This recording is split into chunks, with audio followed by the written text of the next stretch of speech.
With hundreds of attachments in the gunsmith here in Modern Warfare 3 Zombies, how do you know which ones are the best? What do you focus on when building a weapon for zombies? Well, today I'm showing you how to optimally build any weapon for zombies. Let's get started. So instead of going through every single weapon and showing you the best class setup for every single weapon, I'm going to teach you how to build your own weapon to your own preferences right here. There are 4 attributes to the weapon that you have to keep in mind when it comes to zombies: the damage per second, the ammo, the accuracy, and the movement. So anything to increase the damage or the fire rate will naturally increase the damage per second. Having more ammo means more time shooting zombies rather than running away reloading. Having a better hip fire spread means that you can more accurately shoot zombies even while on the move. And having a really mobile class is going to help you, especially in that tier 3 area when handling super sprinters. With these principles in mind, I have yet to see any sort of attachment that actually changes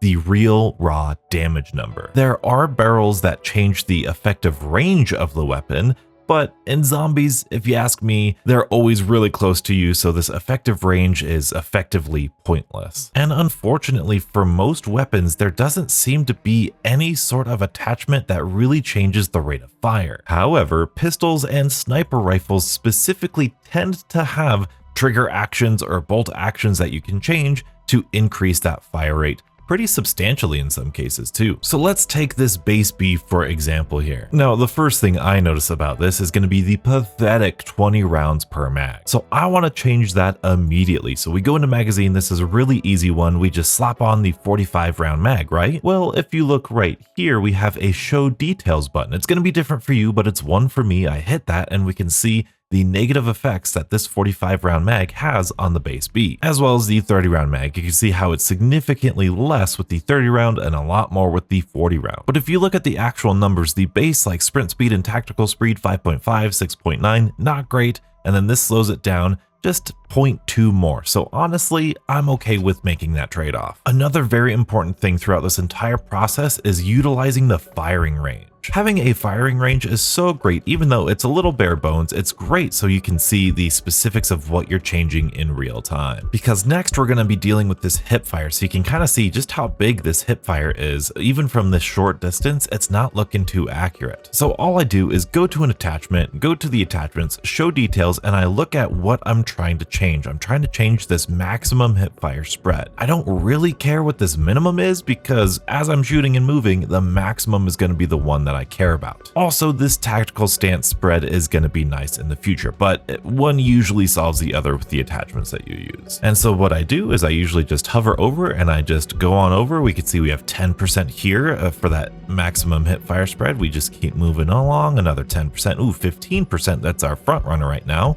12%, not better than 15. And then right here we have an 18% increase, or decrease I should say, with that maximum hip fire spread. And you can see there's a star next to this because I've actually favorited these attachments. I don't know what button it is for you, but for me it's 2. You can add and take away from these favorites. Next down the list is the barrel. I do the same thing. I kind of go and see, oh, there's nothing that's going to help me hip fire wise here, but I do see some barrels, hey, that could help me with my mobility. So if we can't find any other better attachments, remember that mobility is right here in the barrel. Moving on to the muzzle, this one usually doesn't have any hip fire attachments except for this beast of an attachment, this breacher device right here. This is excellent, and of course I favorited it. So we've got 3 attachments, we've got 2 attachments left. Let's head on into the firing range and see just how much better that this hip fire is. Look at that, it's so much better, it's so much more stable, a lot more accurate than it was before. But we can do better. Moving on to the underbarrel, we're going to do the same thing. Oh, we have that Bruin Warrior grip. I'm going to spoiler alert you guys here.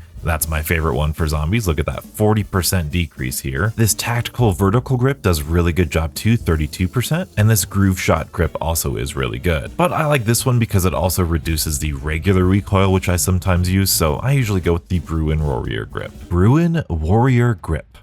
Moving on to the rear grip, there's usually not a lot here. As you can see, yeah, there's a tactical stance, but really nothing there. And finally, the stock here, we can see, oh, there's a decent one here, and that helps our mobility quite a bit. That one's not too bad. And then this one right here really helps us with our maximum hip fire spread. So if we're looking for hip fire spread, we head on to that attachment and you can see Look at how nasty this thing is now. We can probably just take that down, maybe even that one. Look at that. That's crazy accurate. However, this one is, yes, a little bit less accurate in terms of the hip fire spread, but it is a lot better in terms of our movement speed. This actually gets us back up to what we started with our movement speed. This no stock option here, it kind of demolishes our recoil control. But if we wanted to, we could slap on no grip here, and then in here we are a little bit more mobile. So if you wanted to do a tier 3, if you're happy with this hip fire spread, which is still pretty darn decent right here, you have that option of gaining a little bit more mobility in favor or trading off that hip fire spread, which, by the way, this tactical stance, look at this tac stance right here. This is crazy good either way, and you still retain a little bit of that mobility. And of course, if you're not big on hip fire at all, you can remove that stock entirely. You can come over here, grab one of your favorite sights in here, and you want to just aim down sights and be really accurate. You can see how that hip fire, still not bad whatsoever right there, but for those longer ranges, you get a little bit more accuracy right there. You want to play to your gun's strengths and minimize their weaknesses. You saw right away this had a measly 20 rounds in the magazine here. There it is. It had a measly 20 rounds right there, so that was the first thing I fixed. Hey, 45 round mag right there. As another example, this Rival 9 has a really decent fire rate. It is pretty fast, but it only has a 30 round magazine. So one of the first things I like to do is put on this 50 round drum so we can keep firing for longer. And this situation comes up actually quite frequently with this stock attachment for me. You could see we have a really good sprint speed and tactical sprint speed here on the Rival 9. 7 meters per second is really good, but if we take off the stock, 7.2 meters per second is also really good. But if we use, I believe, yeah, it's this one, that hip fire spread, I mean, it's near pinpoint accurate, isn't it? And like, this is when we're moving too, so this is really accurate. But if we were to make that trade-off and go with the stockless mod, we're still really accurate. It's not that big of a change, but we do gain that little bit more sprint speed, which could be the difference maker in something like tier 3. So as I said before, you want to look for that damage per second, anything to increase that rate of fire or that base damage you do. Look at that magazine capacity, try to get that up as much as you can with minimal downsides, and then just juice up your hip fire accuracy. When you're moving and shooting from the hip and you're able to land those headshots even when you're moving, it is the difference between life and death. And then if you want to do a tier 3 run, make sure you're looking at that sprint speed and tactical sprint speed, because that could be the difference maker there as well. Now you might be asking yourself, Donuts, how fast do you have to run in that tier 3 area? Well, that is a great question, and a question that I actually answered in this video. So be sure to check it out here and stay beautiful.